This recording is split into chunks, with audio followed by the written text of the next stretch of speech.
No? Sa totoo lang, kung maghahanapan kayo lahat ng mali, hindi kayo lalago. Ay, si sister, doon nagsisimba, huwag tayo dyan, no? Kala mo naman siya. Sasabihin kasi nung iba, Pastor, hindi na po muna ako magsisimba. May kasalanan po kasi ako. Nag-away po kami ng nanay ko, kaya hindi po ako makakalid ng worship ngayon.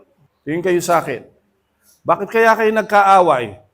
Gusto nyo ba yon o gawa yun ng demonyo? Sabihin mo sa katabi mo, alam mo naman pala. Ang plano ng demonyo, huwag kang magpatuloy sa pagdalo. Kaya ang palaging ipinapakita sa iyo ng demonyo, yung mali ng kapitbahay mo. Hello?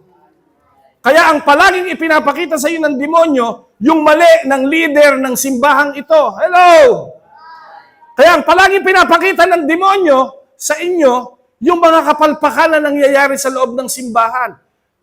Nakakalungkot dahil parang mas na sumisikat ang gawa ng demonyo kaysa sa gawa ng Panginoon. Ang demonyo hindi tumitigil, pero lalo na ang Panginoon. Sabihin mo ulit sa katabi mo, umayos na talaga tayo. Sabihin mo nga sa katabi mo, congratulations. Kahit anong sitwasyon, nagpapatuloy ka. Palakpakan nga natin ang Panginoon.